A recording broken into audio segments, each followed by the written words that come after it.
Hansika and the mischievous गोस्ट. हंसिकाला जंगलात फिरायला खूप आवडायचे. एकदा ती तिचे बाबा मनोज आणि आई सोनाली यांच्यासोबत एका सुंदर जंगलात गेली. झाडे उंच उंच होती आणि फुले रंगीबेरंगी होती. ते जंगलाच्या आत जात असताना सोनालीने एक चमकणारी नदी पाहिली. "बघा, किती सुंदर नदी आहे," ती म्हणाली. हंसिका आणि मनोज नदीच्या दिशेने धावले. अचानक त्यांना एक विचित्र आवाज ऐकू आला. Whoosh whoosh. हा हा हा. झाडांच्या मागे काहीतरी लपले होते. मनोजने हंसिकाचा हात घट्ट पकडला. "ते कोण आहे?" हंसिकाने कुजबुजले. तेव्हाच एक लहान खोड्याळ भूत झाडांमधून बाहेर आले. त्याचे नाव खोड्या होते. तो हसत होता आणि झाडांची पाने उडवत होता.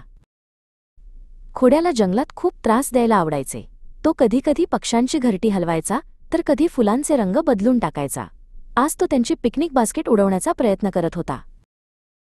"तू असे करू शकत नाहीस," सोनाली म्हणाली. पण खोड्या ऐकायला तयार नव्हता. तो आणखी जोरात हसू लागला आणि बास्केटला आणखी वर उडवू लागला. हंसिकाने विचार केला, खोड्याला कशाची भीती वाटेल? तिला आठवले की भूतांना गोड गोष्टी आवडत नाहीत. तिने तिच्या बाबांकडे पाहिले. "बाबा, आपल्याकडे लाडू आहेत का?" मनोजला आठवले की सोनालीने डब्यात काही लाडू ठेवले होते. मनोजने डब्यातून एक लाडू बाहेर काढला. हंसिकाने तो लाडू खोड्या भूताच्या दिशेने धरला. "हे घे खोड्या," ती म्हणाली.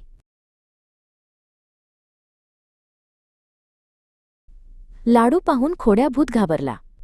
तो "नाही नाही, गोड नको," असे ओरडला आणि वूश करत दूर पळून गेला. हंसिका, मनोज आणि सोनाली हसू लागले.